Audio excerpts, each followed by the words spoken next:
Hello दोस्तों, कैसे हैं आप लोग। दोस्तों, आज की हमारी summary mindset the new physiology of success किताब पर है, जिसको डॉक्टर कैरोल एस डवेक ने लिखा है और यह दुनिया की सबसे प्रभावशाली सेल्फ हेल्प और फिजियोलॉजी आधारित किताबों में से एक मानी जाती है। यह किताब दो तरह की मानसिकता दिखाती है, फिक्स्ड माइंडसेट और ग्रोथ माइंडसेट। यह इसके फर्क को समझाती है और ये बताती है कि किस तरह हमारी सोच हमारे जीवन के हर क्षेत्र जैसे शिक्षा, करियर, रिश्ते और सफलता को प्रभावित करती है। दोस्तों, इस किताब के सभी पार्ट को हम कहानी के रूप में समझेंगे ताकि हमें समझने में आसान लगे। पार्ट 1, सोच का फर्क। दोस्तों, कभी आपने सोचा है कि क्यों कुछ लोग जिंदगी में चुनौतियों से डर जाते हैं और कुछ लोग उन्हीं चुनौतियों में से मौका ढूंढते रहते हैं। ये कहानी है अर्जुन की, एक ऐसा लड़का जो शुरू से ही सोचता था कि वो ज्यादा खास नहीं है। स्कूल में बैठा वो चुपचाप दूसरों के जवाब देते देखता था, लेकिन खुद कभी हाथ नहीं उठाता था। उसे लगता था कि अगर गलती हो गई तो सब हंसेंगे, शायद टीचर डांटेंगी और दोस्त ताने देंगे। हर टेस्ट में उसके मार्क्स औसत से थोड़े कम होते थे, लेकिन जो सबसे दुखद था वो ये था कि उसने मान लिया था कि वो बस इतना ही कर सकता है। उसके अंदर एक आवाज़ चलती रहती, मैं इतना ही समझ सकता हूँ, मैं तेज नहीं हूँ, ये मेरे बस की बात नहीं है। और यही सोच उसकी सबसे बड़ी रुकावट बन गई थी। पर सब कुछ हमेशा एक जैसा नहीं रहता। एक दिन उसकी क्लास में एक नई टीचर आई, मिस अंजलि। वो बाकी टीचर्स से बिल्कुल अलग थी। वो सिर्फ पढ़ाती नहीं थी, वो बच्चों की सोच को समझती थी। पहले ही दिन उन्होंने बोर्ड पर एक लाइन लिखी, failure is not the opposite of success, it's part of success. मतलब कि असफलता सफलता के विपरीत नहीं है, यह उसका हिस्सा है। बच्चे चौंक गए, लेकिन सबसे ज्यादा अर्जुन चौंका। उस दिन जब किसी ने गलत जवाब दिया तो मिस अंजलि ने डांटा नहीं बल्कि मुस्कुराकर कहा, बहुत अच्छा, इसका मतलब है तुमने कोशिश की और यही सबसे जरूरी है। अर्जुन को ऐसा लगा जैसे किसी ने पहली बार उसकी सोच को झकझोरा हो। क्या गलत होना भी अच्छा हो सकता है? अगले कुछ दिनों में उसने कुछ और दिलचस्प बातें मिस अंजलि से सुनी। दिमाग एक मांसपेशी की तरह है, जितना इस्तेमाल करो उतना मजबूत होता है। तुम जो आज नहीं कर सकते वो कल सीख सकते हो अगर तुम कोशिश करते रहो। होशियार लोग पैदा नहीं होते, वो खुद को बनाते हैं। अब अर्जुन के भीतर कुछ बदल रहा था।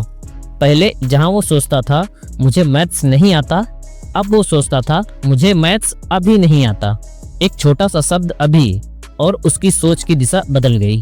मिस अंजलि ने एक दिन बच्चों को बताया कि इंसान दो तरह की मानसिकताओं के साथ जीता है, फिक्स्ड माइंडसेट और ग्रोथ माइंडसेट।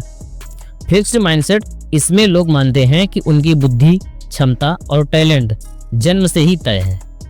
अगर कोई चीज पहली बार में नहीं आती तो इसका मतलब है मैं उस काम के लिए बना ही नहीं हूँ। ग्रोथ माइंडसेट, इसमें लोग मानते हैं कि हर स्किल, हर ज्ञान को मेहनत और लगन से सीखा जा सकता है। अगर अभी नहीं आता तो सीख सकते हैं, अगर गलती हुई तो सुधार सकते हैं। अर्जुन को समझ में आ गया कि अब तक वो फिक्स्ड माइंडसेट में जी रहा था। वो हर बार असफलता से बचता था क्योंकि उसे लगता था कि वो उसकी कमजोरी है, लेकिन असल में वो सीखने से भाग रहा था। अब अर्जुन ने फैसला किया कि चाहे वो कितनी भी बार गिरे, अब वो फिर उठेगा और फिर सीखेगा। अब जब टीचर क्लास में सवाल पूछती तो अर्जुन का हाथ उठता। कई बार जवाब सही नहीं होते, लेकिन अब वो डरता नहीं था। अब जब उसे होमवर्क में दिक्कत आती तो वो सोचता, इसका मतलब है मेरा दिमाग काम कर रहा है, मैं कुछ नया सीख रहा हूँ। और सबसे खास बात, अब वो खुद को दूसरों से कम नहीं समझता था। अब वो जानता था कि काबिलियत कोई तोहफा नहीं बल्कि एक आदत है जो हर दिन बनाई जा सकती है। और शायद यही बात हम सभी को समझनी चाहिए। हमारे अंदर जो शक की आवाज़ है, तुम नहीं कर सकते, तुम में वो बात नहीं है, वो फिक्स्ड माइंडसेट की आवाज़ है। लेकिन जब हम कहते हैं मैं सीख लूँगा, मैं कोशिश करता रहूँगा, तो वो ग्रोथ माइंडसेट की आवाज़ है। तो अगली बार जब जिंदगी तुम्हें चुनौती दे तो पीछे हटने की बजाय खुद से कहो, मैं यह कर सकता हूँ, अभी नहीं आता पर आ जाएगा। क्योंकि फर्क बस सोच का है, और सोच बदल जाए तो जिंदगी बदलना तय है। दोस्तों, अगला भाग और भी ज्यादा गहरा और जीवन बदलने वाला है, जहां हम समझेंगे सफलता का असली माइंडसेट क्या होता है। इसलिए दोस्तों, अगला वीडियो मिस मत करना। दोस्तों कमेंट करके बताओ, तुम फिक्स्ड माइंडसेट में जी रहे हो या ग्रोथ माइंडसेट में आने को तैयार। पार्ट 2, सफलता की मानसिकता। उस दिन स्कूल में वार्षिक प्रतिभा परीक्षा का रिजल्ट आया था। सभी बच्चे अपने रोल नंबर देख रहे थे। कोई बहुत खुश था, कोई रो रहा था और अर्जुन वो चुपचाप कोने में बैठा था। उसका रोल नंबर टॉप 5 में से नहीं था, लेकिन इस बार उसकी आंखों में आंसू नहीं थे। वो पहले जैसा अर्जुन नहीं रहा था। अब वो हार को रास्ते का हिस्सा मानता था, मंजिल की दीवार नहीं। मिस अंजलि ने उसकी ओर देखा और मुस्कुराकर कहा, तुम फिर से नाकाम नहीं हुए हो अर्जुन, तुम फिर से कुछ सीखने वाले हो। अर्जुन ने सिर हिलाया और मन ही मन सोचा, अब मैं रिजल्ट से नहीं खुद से लड़ता हूँ। उसी शाम अर्जुन ने अपने पापा से पूछा, पापा आपने कैसे सफलता पाई? क्या आप हमेशा से ही स्मार्ट थे? पापा थोड़ी देर चुप रहे, फिर बोले, स्मार्ट होना सफलता नहीं है बेटा। असली सफलता तब मिलती है जब कोई आदमी गिरने के बाद फिर उठ खड़ा होता है। उन्होंने अर्जुन को एक कहानी सुनाई। रामदास नाम का एक आदमी था, पढ़ाई में औसत, खेल में सामान्य, लेकिन एक सपना था खुद की कंपनी बनाने का। रामदास ने शुरुआत की, छोटे प्रोजेक्ट्स, कम पैसे, कोई पहचान नहीं। लोग हंसते थे, कहते थे तू ये काम नहीं कर सकता, तू बिजनेसमैन नहीं बन सकता। पर रामदास ने एक चीज कभी नहीं छोड़ी, सीखना। हर असफलता से, हर गलती से, हर आलोचना से वो जब फेल होता तो खुद से एक ही सवाल करता, मैंने क्या सीखा? और हर बार वो सीख कर फिर कोशिश करता। धीरे धीरे उसका छोटा स्टार्टअप एक नाम बन गया और एक दिन वही लोग जो हंसते थे उसके क्लाइंट बन गए। पापा बोले, अर्जुन सफलता टैलेंट से नहीं मिलती, वो मिलती है उस सोच से जो गिरने पर कहती है, फिर उठ और कर। अर्जुन के भीतर कुछ बदल चुका था। अब वो समझ गया था कि सफलता केवल उन लोगों को नहीं मिलती जो काबिल होते हैं, बल्कि उन लोगों को मिलती है जो सीखने को तैयार होते हैं। अब वो देखता था कि उसके क्लास के 2 बच्चे जो उससे ज्यादा टैलेंटेड थे, धीरे धीरे पिछड़ रहे थे, क्योंकि वो मानते थे कि उन्हें सब आता है, इसलिए मेहनत करने की कोई जरूरत नहीं। और अर्जुन मानता था कि अभी सब कुछ नहीं आता, पर अगर हर दिन कुछ सीखा जाए तो बहुत कुछ बदल जरूर सकता है। अब उसे मेहनत से डर नहीं लगता था, उसे रिजल्ट से डर नहीं लगता था, क्योंकि उसके लिए सफलता अब मंजिल नहीं थी, बल्कि एक सफर बन चुकी थी। और यही है ग्रोथ माइंडसेट की असली ताकत। जो इंसान कहता है मैं अच्छा हूँ और मुझे ऐसे ही रहना है, वो खुद को अपनी तरक्की करने से रोक लेता है। लेकिन जो कहता है मैं सीख सकता हूँ, मैं बदल सकता हूँ, मैं और बेहतर बन सकता हूँ, वही इंसान हर दिन थोड़ा और आगे बढ़ता है। यही सोच अर्जुन की सबसे बड़ी ताकत बन चुकी थी। अब उसे परीक्षा में टॉप आना जरूरी नहीं लगा, अब उसके लिए जरूरी था हर दिन अपने कल के अर्जुन से बेहतर बनना। और शायद यही सवाल हमें भी खुद से पूछना चाहिए, क्या हम रिजल्ट के पीछे भाग रहे हैं या खुद को बेहतर बनाने में लगे हैं? क्या हम ये मान चुके हैं कि हम जैसे हैं वैसे ही रहेंगे, या फिर हम तैयार हैं हर दिन थोड़ा और सीखने, थोड़ा और गिरने और फिर से उठ खड़े होने के लिए? क्योंकि सफलता कोई उपलब्धि नहीं है, वो एक सोच है जो कहती है अगर तू सीखता है तो तू कर भी सकता है। अर्जुन की यह यात्रा अभी पूरी नहीं हुई। अगले भाग में हम जानेंगे कि कैसे स्कूल और शिक्षा व्यवस्था में फिक्स्ड और ग्रोथ माइंडसेट बच्चों की जिंदगी को पूरी तरह बदल देता है। इसलिए दोस्तों अगला भाग मिस मत करना। शिक्षा में माइंडसेट का रोल। दोस्तों कमेंट करके बताइए आप सफलता को कैसे देखते हैं, टैलेंट से या सोच से। पार्ट 3, शिक्षा और माइंडसेट। शहर के एक कोने में एक पुराना स्कूल था, नाम था ज्ञानदीप विद्यालय। यहाँ पढ़ने वाले ज्यादातर बच्चे मध्यम वर्गीय परिवारों से थे। किताबें आधी थीं, क्लासरूम छोटे थे, लेकिन सपने बड़े थे। इस स्कूल में एक बच्चा था जिसका नाम था विवेक। विवेक पढ़ाई में बहुत अच्छा नहीं था। उसे अक्सर मैथ्स के सवाल समझ नहीं आते, साइंस की परिभाषाएं भूल जाती और अंग्रेजी बोलने से तो डर लगता था। टीचर अक्सर कहते थे इस लड़के से तो उम्मीद ही छोड़ दो, ये कभी नहीं सुधरेगा। बच्चे भी उसका मजाक उड़ाते, अबे तू तो फेल ही होगा हर बार की तरह। धीरे धीरे विवेक ने यह मान लिया था कि वो पढ़ाई के लिए बना ही नहीं। उसने कोशिश करना बंद कर दिया। किताबें सिर्फ नाम की थी और कापियां बस खाली पन्ने। लेकिन उसी साल स्कूल में एक नई टीचर आई, नैना मैम। उनकी आंखों में कुछ अलग था। वो बच्चों को उनके मार्क्स से नहीं, उनके प्रयास से पहचानती थी। उनका पहला वाक्य था, मैं तुम्हें तुम्हारे ग्रेड से नहीं, तुम्हारी सोच से जज करूंगी। उन्होंने क्लास में एक सवाल पूछा, क्या दिमाग भी बदल सकता है? सब बच्चे चुप थे, लेकिन नैना मैम ने जवाब दिया, हाँ, जब हम कुछ नया सीखते हैं तो हमारा दिमाग सचमुच बदल जाता है। जैसे जिम में मसल्स बनती है, वैसे ही सीखने से दिमाग मजबूत होता है। विवेक पहली बार चौंका, क्या उसका दिमाग भी बदल सकता है? अगले कुछ हफ्तों में नैना मैम ने एक नया सिस्टम शुरू किया। अब जब कोई बच्चा गलत उत्तर देता तो वो कहती, अच्छा प्रयास, चलो इस गलती से सीखे। अब होमवर्क में अगर कोई कमजोर जवाब आता तो वो क्रॉस नहीं लगाती, वो एक छोटा नोट लिखती, तुम इससे अच्छे हो सकते हो, अगर दोबारा कोशिश करोगे तो। वो बच्चों को ग्रेड से ज़्यादा फीडबैक देती थी। कई बार वो कहती, तुम्हारे जवाब में दिमाग की सोच दिखती है, बस थोड़ा और धैर्य चाहिए। धीरे धीरे क्लास का माहौल बदलने लगा। वो बच्चे जो हमेशा सबसे पीछे बैठते थे अब सवाल पूछने लगे, जो पहले गलती से डरते थे अब खुलकर जवाब देते थे। और विवेक, अब वो क्लास में सबसे पहले आता और सबसे बाद में जाता। वो अब किताबों से डरता नहीं था, उसने किताबों से दोस्ती कर ली थी। एक बार मैथ्स में फेल हुआ तो उसने मैम से कहा, मैं अभी नहीं समझ पा रहा, लेकिन मैं समझ जाऊंगा। नैना मैम मुस्कुराई, अब तुम वो सोचने लगे हो जो तुम्हें असली सफलता दिलाएगी। ग्रोथ माइंडसेट ने शिक्षा को सिर्फ नंबरों की दौड़ नहीं रहने दिया। अब बच्चे सीखने के सफर का आनंद लेने लगे। फिक्स्ड माइंडसेट क्या करता है, वो बच्चों को लेबल करता है, ये बच्चा बुद्धिमान है, ये नहीं। वो असफलता को कमजोरी मानता है। ग्रोथ माइंडसेट क्या करता है, वो बच्चों को अवसर देता है सीखने, सुधरने और बढ़ने का। वो असफलता को शिक्षा मानता है। अब विवेक का रिपोर्ट कार्ड वही था, लेकिन सोच बदल चुकी थी। पहले जहां सी ग्रेड उसे शर्मिंदा करता था, अब वो उसे प्रेरित करता था। अब वो कहता था, सी का मतलब है क्लिम्बिंग, मैं ऊपर चढ़ रहा हूँ। और यही बदलाव नैना मैम लाई थी। उन्होंने शिक्षा को डर की चीज नहीं, साहस की प्रक्रिया बना दिया था। और शायद हमें भी अपनी शिक्षा प्रणाली में यही करना होगा। जब कोई बच्चा बार बार फेल होता है तो जरूरी नहीं कि वो कमजोर है, शायद हमने उसे यह विश्वास ही नहीं दिलाया कि वो बदल सकता है।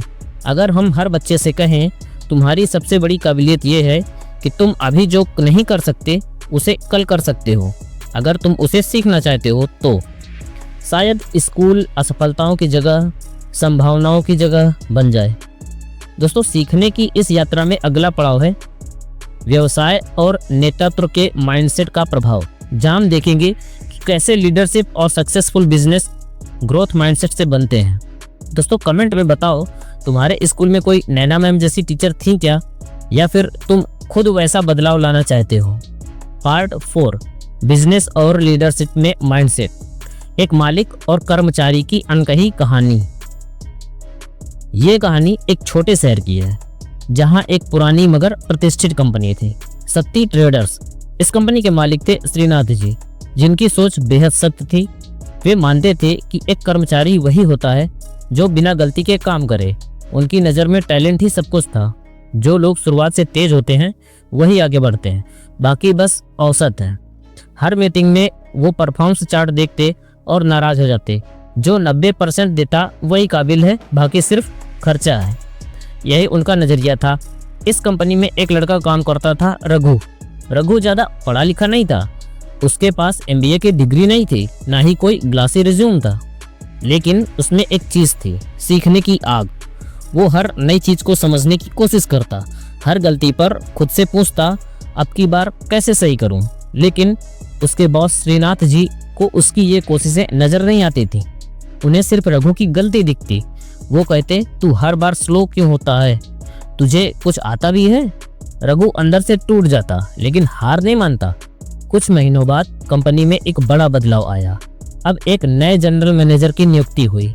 नाम था अभय मेहरा। वो बाहर की किसी बड़ी कंपनी से आए थे, लेकिन उनके चेहरे पर कोई घमंड नहीं था, बल्कि आंखों में समझदारी और जुड़ाव था। पहले ही दिन उन्होंने हर कर्मचारी से अलग अलग मुलाकात की। जब रघु की बारी आई तो उसने डरते हुए कहा, सर मैं बहुत तेज नहीं हूँ, पर मैं सीखना चाहता हूँ। अभय मुस्कुराए और बोले, तेज होना जरूरी नहीं, सीखना जरूरी है।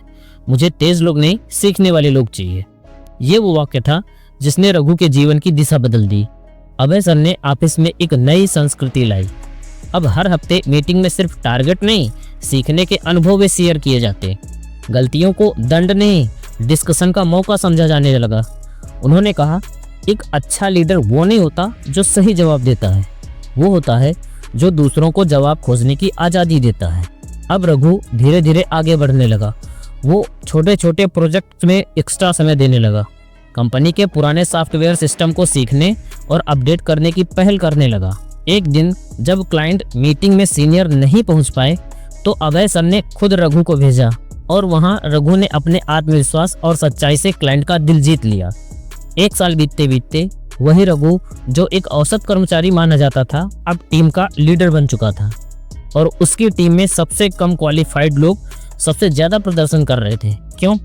क्योंकि रघु ने अपने जैसे लोगों में ग्रोथ माइंडसेट का बीज बो दिया था। अब वो हर किसी से कहता था, हम परफेक्ट नहीं हैं, लेकिन हम सीख सकते हैं। और यही फर्क होता है ग्रोथ और फिक्स्ड माइंडसेट वाले लीडर में। जहां फिक्स्ड माइंडसेट कहता है केवल टैलेंटेड लोग ही आगे बढ़ते हैं, वहीं ग्रोथ माइंडसेट कहता है हर इंसान में आगे बढ़ने की क्षमता होती है अगर उसे सीखने का माहौल दिया जाए। लीडर वो नहीं होता जो सब जानता हो, लीडर वो होता है जो मानता है मैं भी सीख रहा हूँ और मेरी टीम भी सीख सकती है। और शायद इसी सोच के साथ कोई कंपनी एक दफ्तर से एक परिवार बन जाती है, जहाँ लोग गलती करने से डरते नहीं बल्कि हर दिन कुछ नया करने का जुनून रखते हैं। दोस्तों, अगला भाग और भी खास है, जहाँ हम जानेंगे कि कैसे हमारी सोच हमारे सबसे नाजुक रिश्तों को बना या बिगाड़ सकती है। दोस्तों, कमेंट करके बताओ तुम्हारे ऑफिस या बिजनेस में किस माइंडसेट का माहौल है। क्या तुम लीडर हो या लर्नर? पार्ट 5, रिश्तों और प्यार में माइंडसेट। 2 दिल, 2 सोचें, 1 फैसला। उस रात बारिश हो रही थी, खिड़की के बाहर बिजली चमक रही थी और अंदर एक घर में आस्था और राघव के बीच खामोशी पसरी हुई थी। दोनों एक ही कमरे में बैठे थे, लेकिन दिलों के बीच एक लंबी दूरी थी। कभी दोनों एक दूसरे के लिए सब कुछ थे, कॉलेज में मिले, प्यार हुआ, शादी की और फिर जैसे ही वक्त की धूल ने सब कुछ ढक दिया। आज झगड़ा किसी छोटी सी बात पर हुआ था, पर गुस्से की गहराई में एक पुराना जख्म था, एक नासमझी, एक अदृश्य दीवार। राघव ने कहा, तुम कभी नहीं समझ सकती, तुम हर बार वही करती हो। आस्था ने पलटकर कहा, तुम हमेशा यही कहते हो कि मैं बदल नहीं सकती, क्या मैं वाकई इतनी बुरी हूँ? दोनों की आंखें नम थी, लेकिन सवाल वही था, क्या लोग सच में बदल सकते हैं या जैसे हैं वैसे ही रहेंगे? यही सवाल डॉक्टर कैरोल डेवक की किताब माइंडसेट के इस भाग का मूल है। क्या हमारे रिश्तों में भी सोच का माइंडसेट असर डालता है? और जवाब है हाँ, बहुत गहराई से। आस्था हमेशा मानती थी कि एक सफल रिश्ता परफेक्ट मैच होता है, जहां 2 लोग बिना बोले एक दूसरे को समझें, जहां कभी झगड़े ना हो, जहां सब अपने आप ठीक हो जाए। वो रिश्तों में फिक्स्ड माइंडसेट लेकर आई थी। जब भी राघव में मतभेद होता, वो सोचती शायद हम एक दूसरे के लिए बने ही नहीं हैं। और राघव, उसका मानना था कि प्यार में भी मेहनत करनी पड़ती है, गलतफहमियां, गलतियां सब रिश्ते का हिस्सा है। वो मानता था कि रिश्ता एक हुनर है जो सीखा जा सकता है। वो रिश्तों में ग्रोथ माइंडसेट लेकर आया था, लेकिन एक अकेला ग्रोथ माइंडसेट रिश्ता नहीं चला सकता। हर बार जब राघव कोशिश करता बात समझाने, सुलझने की, तो आस्था चुप हो जाती, दूरी बना लेती। कई सालों तक ऐसा ही चलता रहा और फिर एक दिन थेरेपी में बैठे दोनों के बीच सच खुला। थेरेपिस्ट ने एक सवाल पूछा, क्या आप मानते हैं कि आपका पार्टनर बदल सकता है? आस्था पहली बार रुकी और फिर बोली, शायद मैं अब तक यही सोचती रही कि जो नहीं समझा वो कभी नहीं समझेगा, लेकिन अगर मैं बदल सकती हूँ तो क्या वो नहीं बदल सकता? राघव की आंखें नम थीं, वो वर्षों से यही सुनना चाहता था। डॉक्टर कैरोल डेवक बताती हैं कि फिक्स्ड माइंडसेट रिश्तों में वो विश्वास लाता है कि अगर कुछ गलत हो रहा है तो इसका मतलब कि रिश्ता गलत है, जबकि ग्रोथ माइंडसेट ये सिखाता है कि रिश्ते भी समय, समझ और सीख से बेहतर बनते हैं। जिस तरह कोई बिजनेस स्किल या स्टडी हैबिट्स बेहतर किए जा सकते हैं, वैसे ही प्यार करना, सुनना, माफ करना ये भी सीखा जा सकता है। आस्था और राघव ने थेरेपी के बाद एक वादा किया, अब वे एक दूसरे को फिक्स नहीं करेंगे बल्कि एक दूसरे के साथ सीखेंगे, बढ़ेंगे और बदलेंगे। अब लड़ाई हुई तो आस्था कहती, मैं गुस्से में हूँ लेकिन मैं ये रिश्ता नहीं छोड़ना चाहती। मैं समझना चाहती हूँ कि तुम ऐसा क्यों महसूस करते हो। और राघव कहता, मैंने तुमसे कुछ उम्मीदें रखी, लेकिन शायद वो कहने का तरीका सही नहीं था। चलो बैठकर बात करते हैं, एक टीम की तरह। और यहीं से एक टूटा हुआ रिश्ता फिर से जीना सीख गया। रिश्ते खुद नहीं बनते, उन्हें हर दिन बनाया जाता है, समझदारी से, धैर्य से और ग्रोथ माइंडसेट से। फिक्स्ड माइंडसेट कहता है वो मुझे समझ ही नहीं पाता, वो कभी नहीं बदलेगा। ग्रोथ माइंडसेट कहता है अगर मैं बदल सकता हूँ तो शायद वो भी बदल सकता है, अगर हम दोनों सच्चे दिल से कोशिश करें। रिश्तों की ताकत ये नहीं कि वे परफेक्ट होते हैं, बल्कि ये कि वे दोनों अधूरे इंसानों का एक पूरा प्रयास होते हैं। दोस्तों अगले भाग में हम जानेंगे कि कैसे एक शब्द भी किसी बच्चे के आत्मविश्वास को तोड़ या बना सकता है। दोस्तों कमेंट करके बताइए, क्या आपके रिश्ते में फिक्स्ड माइंडसेट कभी आड़े आया है और क्या आप उसमें ग्रोथ लाना चाहते हैं। पार्ट 6, बच्चों की परवरिश में माइंडसेट का असर। एक माँ, एक बच्चा और एक वाक्य। शाम के 7 बजे थे। एक छोटा सा घर, हल्की पीली रोशनी में एक बैठा बच्चा। नाम था ईशान, उम्र सिर्फ 9 साल। उसके हाथ में मैथ्स की कॉपी थी जो बार बार मिटाई जा चुकी थी। वो सवाल हल नहीं हो रहा था। उसके माथे पर सिकन थी, आंखों में बेचैनी, और अचानक उसने पेंसिल फेंक दी। वो चिल्लाया, मम्मा मुझसे ये नहीं होगा, मैं बेवकूफ़ हूँ। रसोई में खड़ी उसकी माँ रीमा दौड़ कर आई। उसने ईशान को देखा, उसका चेहरा लाल था, आंखें डबडबाई थी। उसने कहा, तू बेवकूफ़ नहीं है बेटा, तू बस सीख रहा है, और सीखना कभी आसान नहीं होता। ईशान चुप हो गया। उसके लिए ये सिर्फ एक वाक्य था, लेकिन उसकी माँ के लिए एक सोच की जिम्मेदारी। रीमा एक पढ़ी लिखी महिला थी। कुछ दिन पहले उसने कैरोल डॉग की एक वर्कशॉप में हिस्सा लिया था, जहां एक बात ने उसे झकझोर दिया। बच्चों की सफलता उनके आईक्यू से नहीं, बल्कि इस बात से तय होती है कि उन्हें असफलता के समय क्या सिखाया गया। उसे समझ आया कि जब बच्चा कोई गलती करता है तो सबसे खतरनाक चीज होती है लेबल करना। जैसे तू बहुत स्मार्ट है, तू बहुत धीमा है, तू हमेशा गलती करता है। ये बातें सुनने में तारीफ या आलोचना लगती हैं, लेकिन असल में ये बच्चे के दिमाग में फिक्स्ड आइडेंटिटी का बीज बो देती हैं।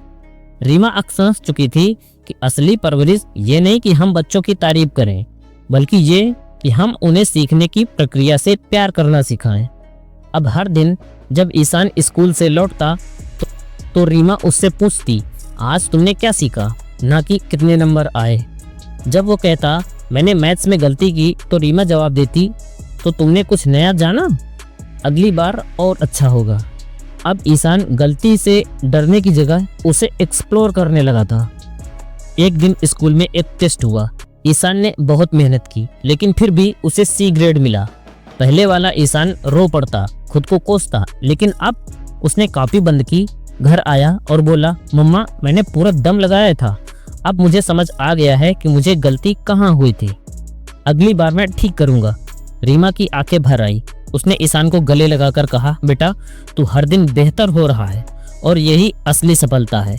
डॉक्टर कैरोल डवेक कहती हैं, जब हम बच्चों की तारीफ करते हैं तो उनके प्रयास की तारीफ करें, उनके टैलेंट की नहीं, क्योंकि टैलेंट की तारीफ उन्हें परफेक्ट दिखने की चिंता में डालती है, लेकिन प्रयास की तारीफ उन्हें सीखते रहने की आज़ादी देती है। अब ईशान स्कूल में सबसे तेज नहीं था, पर सबसे निडर बन गया था। जहां बाकी बच्चे गलत जवाब देने से घबराते थे, वो हाथ उठाकर कहता, मुझे नहीं आता पर मैं सीखना चाहता हूँ। और एक दिन वही बच्चा जिसने खुद को बेवकूफ़ कहा था, अब दूसरों को समझाता था, गलती का मतलब है कि तुम्हारा दिमाग बढ़ रहा है। फिक्स्ड माइंडसेट कहता है बच्चा जैसा है वैसा ही रहेगा। ग्रोथ माइंडसेट कहता है हर बच्चा बदल सकता है अगर हम उसे सीखने की आज़ादी, समय और समझ दें। दोस्तों अगला भाग है इस सफ़र का सबसे महत्वपूर्ण मोड़, माइंडसेट कैसे बदलें। दोस्तों कमेंट में बताइए, क्या आपने अपने बचपन में फिक्स्ड सोच सुनी थी और आज आप क्या अपने बच्चों के लिए ग्रोथ सोच अपनाना चाहते हैं। पार्ट 7, माइंडसेट कैसे बदलें। एक आदमी, एक दहलीज और एक नई शुरुआत। नाम था समीर, उम्र 36 साल। एक सरकारी नौकरी में पिछले 10 साल से अटका हुआ था। हर दिन एक जैसे बीतते थे, सुबह 9 से शाम 6 तक, फिर घर, टीवी और थकान फिर सोना, फिर जगना, फिर अगले दिन यही चलता था। कभी कॉलेज में उसका सपना था खुद की कंपनी बनाना, एक लेखक बनना, कुछ बड़ा करना, लेकिन अब वो अक्सर खुद से कहता, अब उम्र निकल गई है, अब कुछ नया कहाँ हो पाएगा। वो सोचता, मैं ऐसा ही हूँ, मैंने कभी मैनेजमेंट नहीं सीखा, पब्लिक स्पीकिंग से डर लगता है, मैं क्रिएटिव नहीं हूँ। हर नया विचार आता और वो खुद ही काट देता, ये मेरे बस की बात नहीं, मेरे जैसे लोग बड़ा काम नहीं कर सकते। वो फिक्स्ड माइंडसेट का कैदी बन चुका था, अपने शब्दों से बंधा हुआ। एक दिन एक दोस्त ने उसे माइंडसेट की किताब दी। शुरू में वो झिझका, उसे किताबें पढ़ना भी अब काम लगता था, लेकिन उस रात पन्ने पलटते पलटते एक वाक्य पर उसकी नज़र जा रुकी। Just because you failed does not means you are a failure. मतलब सिर्फ इसलिए कि तुम असफल हुए, इसका मतलब यह नहीं कि तुम असफल हो। वो वहीं रुक गया। उसे लगा जैसे किसी ने उसकी छिपी हुई पीड़ा को पढ़ लिया हो। उस रात बहुत सालों बाद उसने खुद से पहली बार एक अलग सवाल पूछा, क्या मैं बदल सकता हूँ? अगले दिन समीर ने एक पुरानी डायरी निकाली। उसमें उसने लिखा, आज से मैं खुद को दोबारा दोहराऊंगा। लेकिन इस बार धीरे धीरे उसने कुछ छोटे छोटे कदम उठाने शुरू किए। हर हफ्ते एक नई स्किल पर पढ़ना, हर महीने एक नया डर फेस करना, हर बार गलती होने पर खुद से कहना, अभी नहीं आता लेकिन आ सकता है। शुरू में मजाक बना, घर वालों ने कहा तू अब बदलने चला है, ऑफिस में लोगों ने हंसकर कहा अब तू कोर्स कर रहा है, लेकिन समीर नहीं रुका। धीरे धीरे उसकी भाषा बदलने लगी। पहले वो कहता था मुझसे नहीं होगा, अब वो कहता था अभी नहीं आता लेकिन मैं सीख लूँगा। पहले वो सोचता था मैं दूसरों से कम हूँ, अब वो मानता है मैं कल से बेहतर बन सकता हूँ। डॉक्टर कैरोल ड्वेक ने कहा है, माइंडसेट बदलना कोई रातों रात जादू नहीं है, यह एक अभ्यास है, एक प्रक्रिया है। हर बार जब आप अपनी सोच को पकड़ लेते हैं और उसे सुधारते हैं, आप एक कदम आगे बढ़ जाते हैं। कुछ महीनों बाद समीर ने एक ब्लॉग शुरू किया और उस ब्लॉग का नाम रखा अभी नहीं आता। उसमें वो अपनी सीखने की यात्रा लिखता, अपनी असफलताओं को ईमानदारी से बताता और ये भी बताता कि कैसे हर हार एक पाठ बन जाती है। आज उसके पास एक छोटी सी कम्युनिटी है, हजारों लोग जो खुद को बदलने की कोशिश कर रहे हैं। तो अब ये सवाल नहीं कि क्या माइंडसेट बदला जा सकता है, सवाल ये है कि क्या आप रोज थोड़ा थोड़ा खुद से लड़ सकते हैं? क्योंकि हर बार जब आप कहते हैं मैं सीख सकता हूँ, मैं कर सकता हूँ, मैं बदल सकता हूँ, तो एक नया दिमाग बनता है और एक नई जिंदगी भी। अब समय है एक नई शुरुआत का। माइंडसेट सिर्फ किताब नहीं, यह एक दरवाजा है जिसे खोलते ही आप वो इंसान बन सकते हैं जो आप हमेशा से बनना चाहते थे। तो दोस्तों कमेंट करके बताइए आज से आप कौन सी सोच बदलना चाहते हैं और क्या आप रोज थोड़ा थोड़ा खुद को बेहतर बनाने के लिए तैयार हैं? दोस्तों इस पूरी सीरीज को देखने के लिए चैनल को सब्सक्राइब करें और बेल आइकन दबाएं, क्योंकि असली बदलाव अब शुरू होगा। धन्यवाद दोस्तों।